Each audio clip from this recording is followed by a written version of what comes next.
நள்ளிரவில் தூக்கத்திலிருந்து எனக்கு திடீரென விழிப்பு வந்தது. நான் கண்களை சுருக்கிக் கொண்டு சுவரில் இருந்த கடிகாரத்தை பார்த்தேன். நேரம் நள்ளிரவு 2 மணியை தாண்டியது. நகரம் முழுவதும் அமைதியான மௌனத்தில் இருந்தது. அந்த நேரத்தில் வீட்டின் கதவு திறக்கும் சத்தம் கேட்கத் தொடங்கியது. நள்ளிரவில் கதவை திறப்பது யார்? வீட்டில் அம்மாவும் என்னையும் தவிர வேறு யாரும் இல்லை. காவலாளியும் விடுமுறையில் இருக்கிறார். வீட்டில் ஆண்கள் யாரும் இல்லை.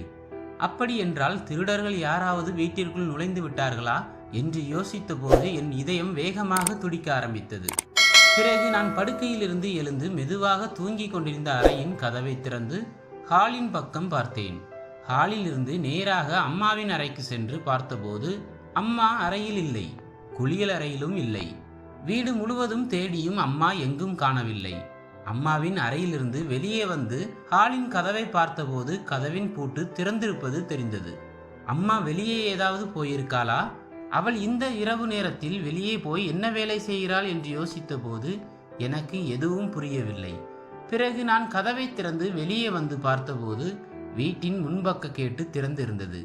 இருள் அதிகமாக சூழ்ந்திருந்ததால் அங்கு எனக்கு எதுவும் சரியாக தெரியவில்லை. அப்போது என் கவனம் வீட்டின் வெளியே முற்றத்தில் இருந்த அறையின் மேல் விழுந்தது. அந்த அறையில் லைட் எரிந்து கொண்டிருந்தது. ஏன் இந்த நேரத்தில் அந்த அறையில் லைட் எரிந்து கொண்டிருக்கிறது? விஷயம் என்னவாக இருக்கும் என்று தெரிந்து கொள்ள பூனையைப் போல மெல்ல மெல்ல அடியெடுத்து வைத்து அந்த அறைக்கு அருகில் சென்றேன். அந்த அறையின் கதவில் காது கொடுத்து கேட்டபோது உள்ளிருந்து யாரோ கிசுகிசு என்று பேசும் சத்தம் கேட்டது. நான் என் காதை கவனித்து கேட்டபோது அதில் ஒரு குரல் என் அம்மாவினுடையதாக இருந்தது. இன்னொரு குரல் ஒரு ஆணுடையதாக இருந்தது. அதை கேட்டு நான் அதிர்ச்சியடைந்தேன். பிறகு நான் ரகசியமாக அந்த அறையின் சுவரில் இருந்த சிறிய ஜன்னலுக்கு அருகில் சென்று உள்ளே எட்டி பார்த்தேன். உள்ளே இருந்த காட்சியை பார்த்ததும் நான் அதிர்ந்து போனேன். என் கண்களை அகலமாக விரித்து பார்த்தபோது அம்மாவின் பக்கத்தில் ஒரு ஆண் அமர்ந்திருந்தான். அவனுக்கும் அம்மாவின் வயதே இருந்தது. இருவரும் கைகோர்த்து மிகவும் நெருக்கமாக பேசிக் கொண்டிருந்தனர். அம்மா அவன் தோளில் தலையை வைத்து நிம்மதியாக பேசிக் கொண்டிருந்தாள். அந்த ஆண் அம்மாவின் தலையை அன்பாக வருடினான். மேலும், ரேவதி, உன்னை நான் பார்க்காமல் இருக்கும் ஒரு நொடியும் யுகம் போல் தோன்றுகிறது. அதனால் இந்த நேரத்தில் நான் இங்கே வந்தேன் என்று சொன்னான். அதற்கு அம்மா, என் நிலையும் அப்படிதான் மனோகர். ஆனால் நாம் இப்படி சந்திப்பது நல்லதல்ல. என் மகள் பிரபா வீட்டில் இருக்கிறாள். அவள் இந்த நிலையில் என்னை பார்த்தால் என்ன நினைப்பாள்? இன்னும் சில நாட்களில் அவள் தன் கணவன் ஊருக்கு போய்விடுவாள். அதுவரை கொஞ்சம் பொறுமையாக இருப்போம் என்று சொன்னாள். அம்மா சொன்ன வார்த்தைகளை கேட்டு என் காலுக்கு கீழே பூமியே சரிந்தது போல் ஆனது. என் தாய் இப்படிப்பட்ட அசிங்கமான வேலையை செய்வாள் என்று நான் கனவிலும் நினைத்ததில்லை. இப்போதே நான் உள்ளே போய் இருவரையும் நன்றாக திட்ட வேண்டும், இருவரையும் கடிந்து கொள்ள வேண்டும் என்று நினைத்தேன். ஆனால் என் மனதை நான் கட்டுப்படுத்தி கொண்டு அங்கிருந்து வெளியேறினேன். அதே கோபத்தில் நான் என் அறைக்கு சென்று படுக்கையில் விழுந்தேன். அம்மாவின் மீதான வெறுப்பில் அழத் தொடங்கினேன். சிறு வயதில் நான் என் தந்தையை இழந்தேன். இப்போது என் தாய்க்கு 50 வயது தாண்டிவிட்டது. என் பெற்றோருக்கு நான் ஒரே மகள். எனக்கு 10 வயதாக இருந்தபோது என் தந்தை திடீரென மாரடைப்பால் இறந்துவிட்டார். அன்றிலிருந்து அம்மாவே என்னை வளர்த்து ஆளாக்கினார். ஒரு தனியார் நிறுவனத்தில் அம்மா வேலை செய்து வந்தாள். மீதி நேரத்தில் வீட்டில் தையல் வேலை செய்து என்னை BE வரை படிக்க வைத்தாள். அம்மா சிறு வயதிலேயே கணவனை இழந்திருந்தாலும் இதுவரை எந்த தவறும் செய்யவில்லை. மேலும் நான் என் வகுப்பு தோழன் அர்ஜுனை காதலிப்பது தெரிந்தும் கோபப்படவில்லை. இந்த விஷயம் தெரிந்ததும் அவர்கள் அர்ஜுனின் பெற்றோரிடம் பேசி எங்கள் இருவருக்கும் திருமணம் செய்து வைத்தார்கள். திருமணமான பிறகு அர்ஜுனுக்கு மும்பையில் வேலை கிடைத்தது. இருவரும் மும்பைக்கு சென்று விட்டோம். ஒவ்வொரு பண்டிகைக்கும் சென்னை வந்து அம்மாவின் வீட்டில் சில நாட்கள் தங்கி செல்வோம். அம்மா எங்களை பார்த்து மிகவும் சந்தோஷப்பட்டார். இந்த முறை தீபாவளிக்கு என்னுடன் வருவதற்கு அர்ஜுனுக்கு வேலையில் விடுமுறை கிடைக்கவில்லை. அதனால் நான் மட்டும் தனியாக வந்தேன். ஆனால் அம்மா இந்த முறை என்னை பார்த்து முன்பை போல் சந்தோஷப்படவில்லை. அம்மா முகத்தில் ஒருவித கவலை இருந்தது. ஆனாலும் சிரித்துக்கொண்டே என்னை வரவேற்றார். அம்மாவின் அந்த கவலைக்கு காரணம் என்னவென்று இப்போது எனக்கு புரிகிறது. சமீபத்தில் அம்மா அந்த மனிதனின் முகத்தில் விழுந்தவள் போல் தெரிகிறது. ஒருவேளை இப்போது நான் அவளுக்கு பானத்தில் சர்க்கரைக்கு பதிலாக உப்பு போல் தெரிகிறேன். அதனால் அவள் நான் வீட்டிற்கு வந்தபோது என்னை பார்த்து சந்தோஷமாக இல்லை. ஆனால் கணவன் இறந்து 18 வருடங்கள் கழித்து அவளுக்கு ஏன் திடீரென இந்த ஆசைகள் வந்தன? என் குழந்தை பருவத்தின் சில விஷயங்கள் எனக்கு இப்போதும் நினைவில் உள்ளது. என் தந்தை தினமும் குடித்துவிட்டு வீட்டிற்கு வருவார். தினமும் குடித்துவிட்டு வந்து என் தாயுடன் சண்டை போடுவார்.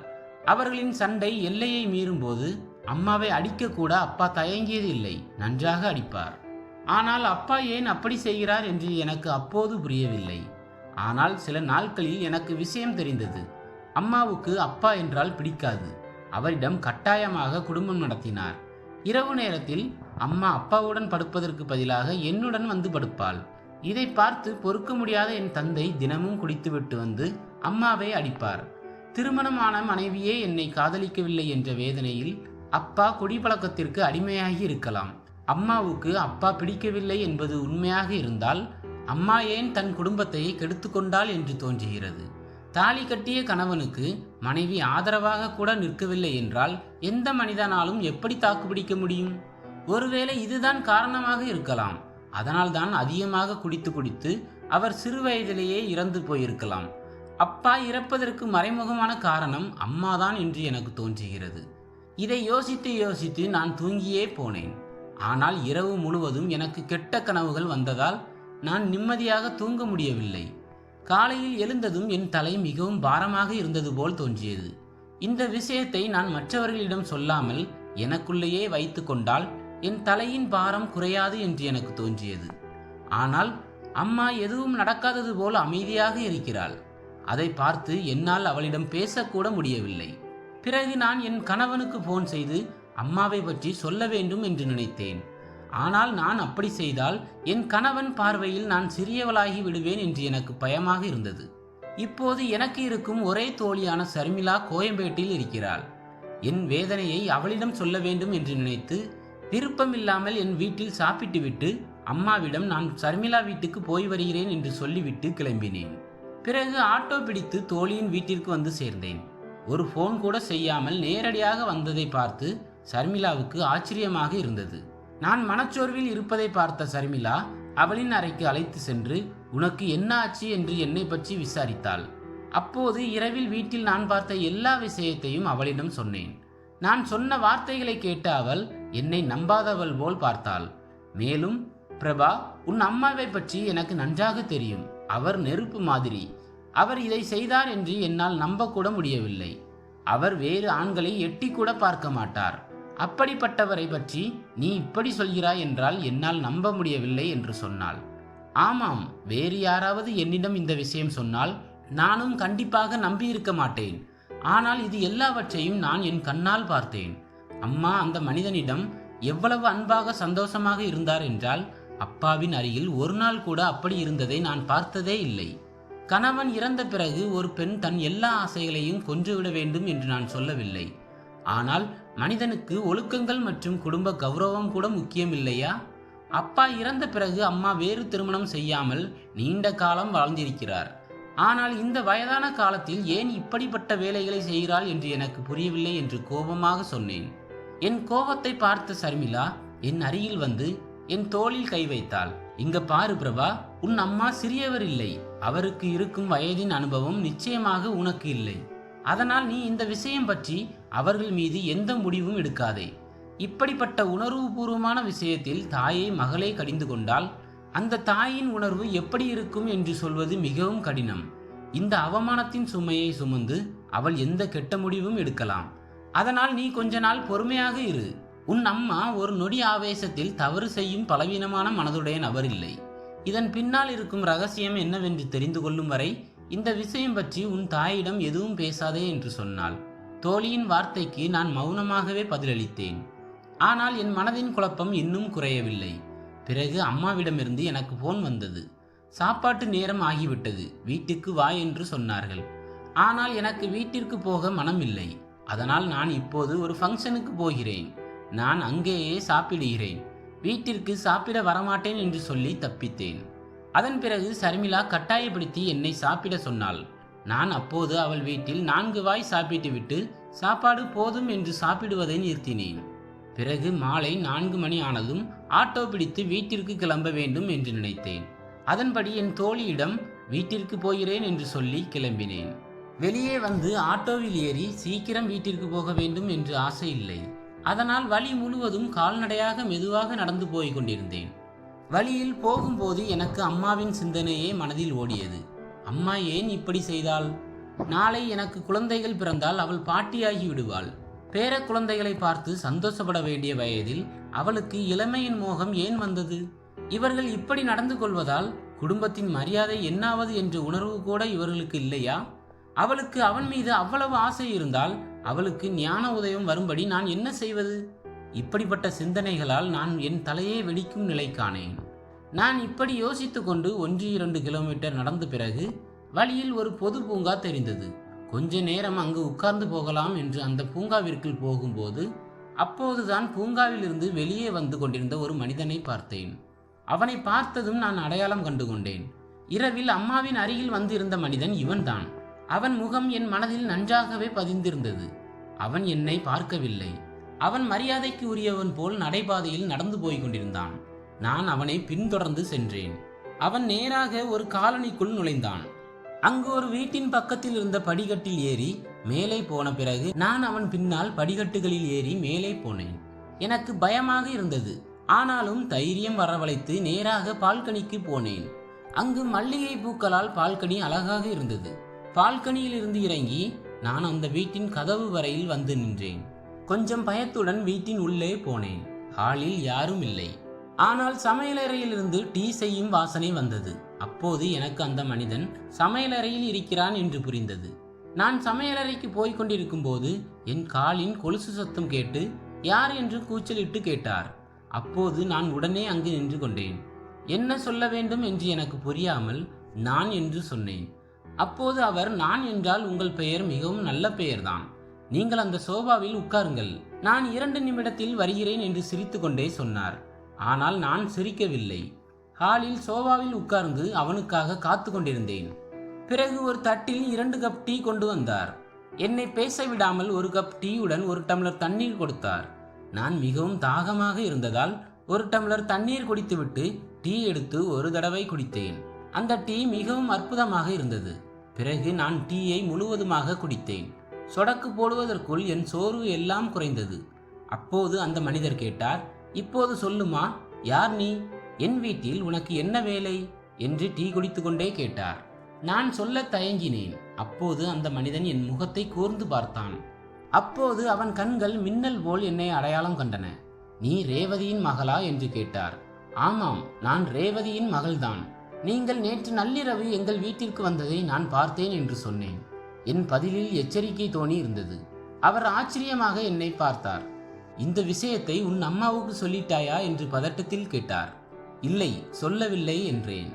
நல்ல வேலை செய்தாய் என்று அந்த மனிதன் பெருமூச்சு விட்டான். ஆனால் அவன் நடத்தை எனக்கு புரியவில்லை. அப்போது நான் கேட்டேன், உண்மையில் நீங்கள் யார்? என் அம்மாவுக்கும் உங்களுக்கும் என்ன சம்பந்தம்? இந்த வயதில் ஏன் இப்படிப்பட்ட வேலைகளை செய்கிறீர்கள்? உங்களுக்கு இது கேவலமாக தெரியலையா என்று கடுமையாக கேட்டேன். இந்த வார்த்தைகளை கேட்டும் அந்த மனிதனின் முகத்தில் எந்த வித்தியாசமான உணர்ச்சிகளும் தெரியவில்லை. ஒருமுறை அவர் நீண்ட பெருமூச்சு எடுத்துக்கொண்டு நாற்காலியில் உட்கார்ந்து பேச ஆரம்பித்தார். இங்க பாருமா, என் பெயர் மனோகர். எங்களுக்கு நாங்கள் நினைத்த மாதிரி எல்லாம் நடந்திருந்தால் இன்று நான் உன் அப்பாவின் இடத்தில் இருந்திருப்பேன் என்றார். 28 வருடங்களுக்கு முன்பு நானும் உன் அம்மா ரேவதியும் மிகவும் ஆழமாக காதலித்தோம்.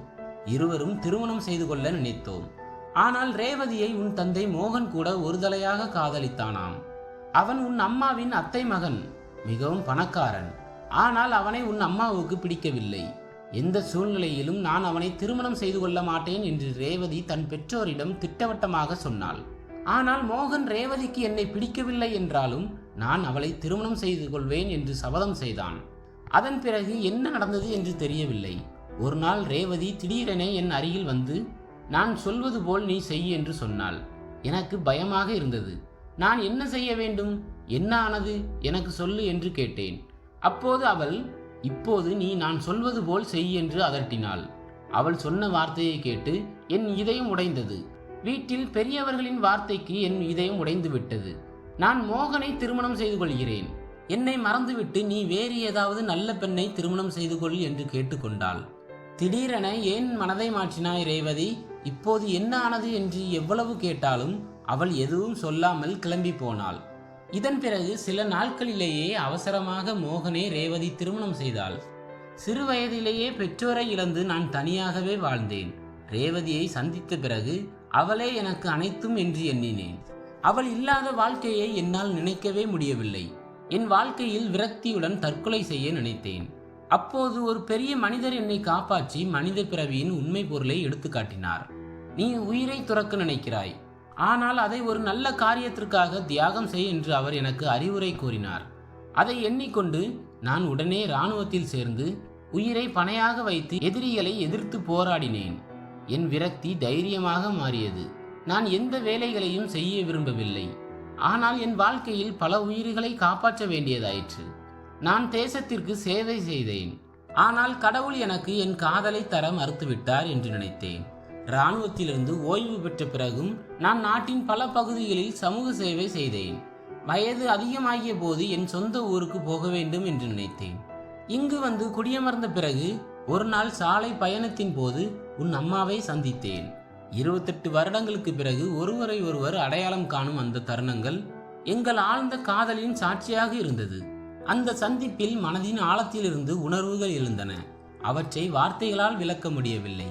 நாங்கள் பேச முடியாமல் ஒருவரது கண்களில் மற்றவர்களின் உணர்வுகளை கண்ணீரின் மூலம் பார்த்தோம். பின்னர் பூங்காவிற்கு சென்று பல மணி நேரம் பேசினோம். உன் அம்மா 28 வருடங்களுக்கு முன்பு ஏன் மோகனை திருமணம் செய்தார் என்பதை பகிர்ந்தார். அந்த உண்மையை அறிந்தபோது என் இதயம் துண்டு துண்டாகியது. உன் தந்தையின் கோழைத்தனம், அவரின் கீழ்மையான செயல்கள் அனைத்தும் தெரிய வந்தன. ரேவதி தனியாக இருக்கும் சமயம் பார்த்து மோகன் அவளை தவறாக பயன்படுத்தி கொண்டிருக்கிறான். பின்னர் பொய்யான கண்ணீருடன் அனைவரிடமும் மன்னிப்பு கேட்டு உன் அம்மாவை திருமணம் செய்வதாக கேட்டுக்கொண்டான். அதனால் குடும்பத்தின் மரியாதையை காப்பாற்ற ரேவதி கட்டாயமாக அவனை திருமணம் செய்ய நேர்ந்தது. இந்த உண்மையை அறிந்தபோது என் உள்ளம் எரிந்தது. உன் அம்மா தன்னுடைய துன்பங்களை பூரண அமைதியுடன் தாங்கிக் கொண்டு உன்னை இவ்வளவு தூரம் வளர்த்தது எனக்கு பெருமிதமாக இருக்கிறது என்றார். என் அம்மாவின் வாழ்க்கையில் நடந்த சோகங்களை அறிந்து அவரின் ஆளுமை எனக்கு தெரிந்தது. அதனால்தான் அவள் என் அப்பாவிடமிருந்து விலகியே இருந்திருக்கிறாள் என்பது இப்போது எனக்கு புரிந்தது. எவருக்கும் எட்ட முடியாத உயரத்தில் என் அம்மா இருக்கிறாள். நான் முன்னர் அம்மாவை பற்றி தவறாக எண்ணியது நினைத்து வருந்தினேன். இந்த உண்மைகளை எனக்கு தெரிவித்த அந்த நபரிடம் நான் நன்றி தெரிவித்தேன். மேலும் உங்கள் தியாகம் வீணாக கூடாது.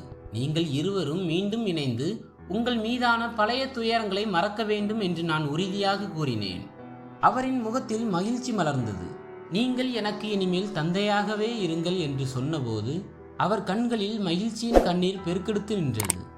இத்துடன் கதை முடிகிறது. இந்த கதையை பற்றிய உங்கள் கருத்துக்களை சொல்லுங்கள். கதை பிடித்திருந்தால் லைக், ஷேர், சப்ஸ்கிரைப் செய்து கொள்ளுங்கள்.